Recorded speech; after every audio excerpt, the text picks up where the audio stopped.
Now, some of the first victims of last Saturday's attacks were young people at the Supernova Festival held in the desert in southern Israel. Eventually, more than 260 bodies were recovered from that site, according to the rescue agency Zaka. Well, let's talk now for the next few minutes to Sharon, who's a photographer who was working at that festival. She was there. And Sharon, we are so grateful that you are joining us here on the programme. And I'm sure it is incredibly difficult to talk about what you witnessed last week. So apologies if any of my questions make you relive it, but I know that you want to tell your story. So start by just telling us and telling our viewers what actually happened when people there first came under attack. Okay, so first of all, my name is Sharon. I'm 22 years old. As we said previously, I'm a photographer. I'm an artist. I've been for years. I'm a part of the festival community since I'm 14. I'm 22 years old right now.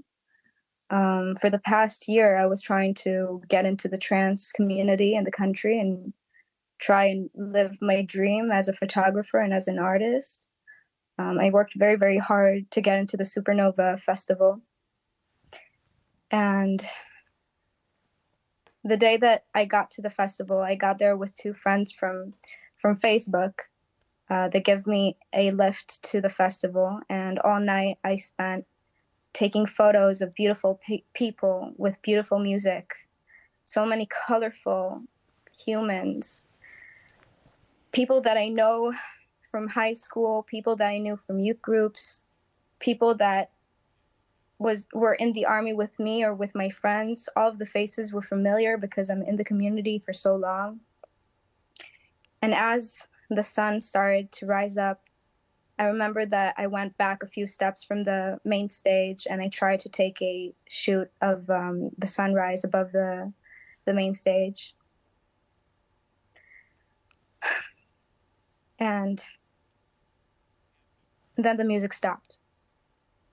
I look up at the sky and I see that everything is lit up like fireworks, bombs and rockets above our heads. People are screaming and crying in terror, not knowing what's up and what's going to happen next. I remember that I went to the backstage to take my belongings and go and find my friends to go back home with. I remember that I begged them to stay, that we will hide underneath the car from the bombs, and they said, no, let's go. I got into the car and we started driving. As we were driving, black smoke covered all of the area, and we heard bombs getting closer and closer. We heard gunshots, but we didn't understand what was going on. And I know that you told our producer that in those initial moments, you of course hid, and then you got into the car, and then you started driving, and you said to our producer, you know now that if you stayed 1 minute, 2 minutes more, that you too would have been killed here. The second that we got on the road, the shooting started on the left side of the road. We turned right and they turned left. All the people that went left got slaughtered. As we were driving right, we drove and we saw shelters on the side of the roads with so many people inside of them. And again, I asked the driver to stop to get into the shelter because that's the thing that makes the most sense in that situation. And instead of getting into the shelter, my driver decided to keep on going and just drive home. And about 2 minutes after that, we heard booms as strong as hell could imagine behind us, because the terrorists got to the shelters and they bombed them with grenades. When we got to the highway, there was a police car that pulled up behind us and put up a barrier, and apparently those were terrorists too. The things that happen in this music festival are beyond despicable. I have friends that didn't come home yet. I can see that I have friends that seen things so terrible. I can see how upsetting, how raw it still feels. We're only 7 days from all of this, and I know you took so many photographs at the time from that festival. Have you started to look at them? Can you look at them? In the first 2 days, the government reached out to the photographers from the festival and they asked us for the photos to recognize bodies. And I tried the best that I could to go back and help from where I could. So I went to the photos and I couldn't. After 100 faces, I just couldn't anymore. I gave the camera to a friend and told them to upload the photos. So the answer is no. A week went past the incident and I can't look at the photos because I don't know who's alive and who's dead.